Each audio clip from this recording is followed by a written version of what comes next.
Bonjour, je vais vous parler du choix et du pilotage de la mise en œuvre d'un ERP. Les ERP en entreprise, ça fait toujours un peu peur. Et comme disait l'un de mes clients, vous savez, choisir un ERP, c'est 2 ans d'enquiquinement et c'est ensuite 2 ans pour s'en remettre.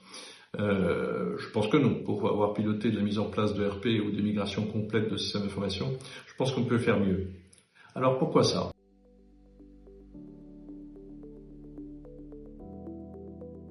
On a d'un côté un marché des ERP qui est devenu très mature, avec des offres qui sont claires, plus souples évidemment qu'il y a 20 ans, et probablement plus spécifiques. Ce qui fait que maintenant, il est assez aisé, si vous voulez, de choisir son ERP par rapport à son secteur d'activité. On ne va pas choisir de la même manière un ERP pour un secteur du transport, un secteur des services financiers ou un secteur du manufacturing.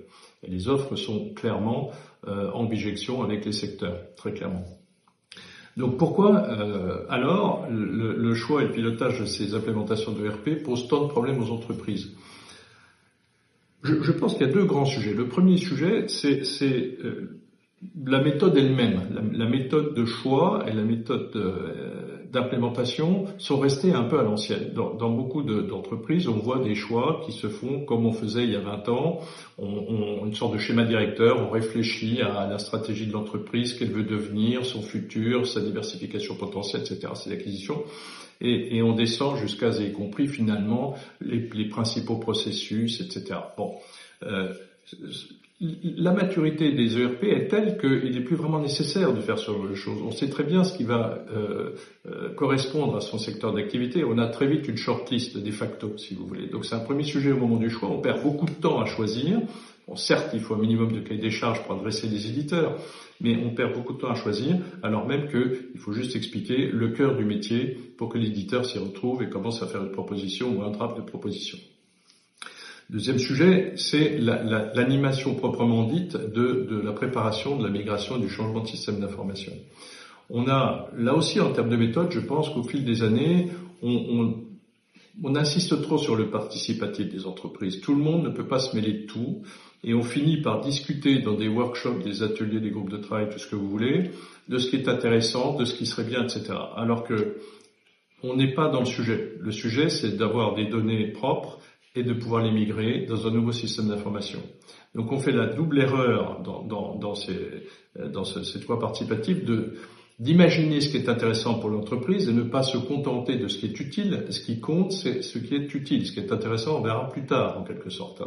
Le deuxième sujet, c'est qu'on ne regarde pas assez ces données, et quelque part le passé, c'est-à-dire la fiabilité des données. On parle très peu et on travaille très peu sur la fiabilité des données.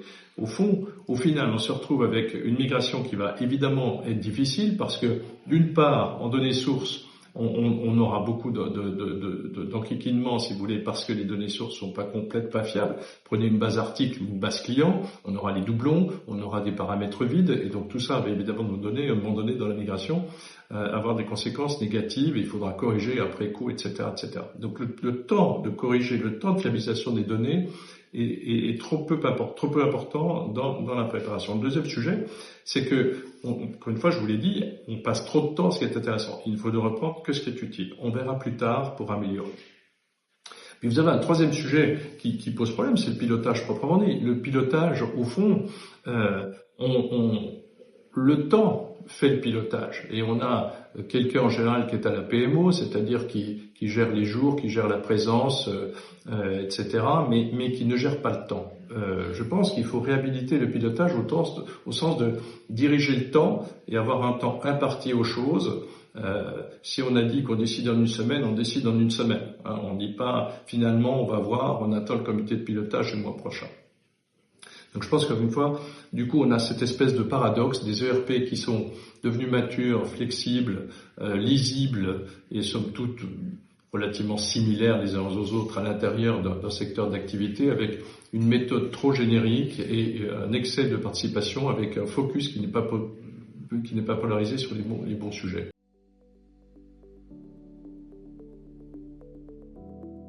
Nous, ce que nous préconisons chez Acquérance, c'est premièrement un pilotage serré, donc avec des décisions hebdomadaires. Le bon rythme, c'est hebdomadaire. Tout ce qui va être mensuel ralentit considérablement. Il faut se donner une échéance ferme et on migre pas forcément 2 ans avec 2 ans de difficultés derrière, comme le disait un de mes clients. Donc on se donne une échéance ferme et on s'y tient en gérant de manière très très fréquente, c'est la fréquence en physique, avec des décisions hebdomadaires. Deuxième sujet, c'est bien préparer sa fiabilité de données. Ça, il faut consacrer énormément de temps à fiabiliser toutes les bases, les référentiels, etc., pour qu'on n'ait pas de soucis sur ces sujets-là. Et troisième sujet, c'est savoir se contenter. On se contente de ce que fait l'ERP, de ce que fait tel module de l'ERP. Le CRM, il fait ça, il fait pas autre chose, on verra plus tard. On se contente de ce qu'il fait, on prépare sa bonne migration et après coup, une fois l'implémentation terminée, on saura améliorer les choses. Donc, nous, ce qu'on préconise, c'est vraiment ce type de méthode, qui est une méthode classique mais ferme, pour faire en sorte qu'on puisse réduire les délais de préparation de la migration, sécuriser la migration proprement dite au sens de la migration de données un jour J, et enfin mobiliser le moins possible les équipes, qui évidemment ont leur quotidien, leur opérationnel, le business as usual à gérer tous les jours. Et j'en veux, si vous voulez, pour une expérience que j'ai menée, moi, il y a maintenant au tournant des années 2000, où j'avais piloté la migration d'une caisse de crédit agricole qui pesait à peu près 10 milliards d'euros, si vous voulez, en 9 mois. Donc on a changé la totalité du système d'information en 9 mois, avec un lundi matin, un redémarrage qui ne posait aucun problème, ni aux agences, ni aux services centraux, ni aux clients, ni aux artisans, ni aux entreprises, ni aux particuliers. Comme quoi, c'est possible.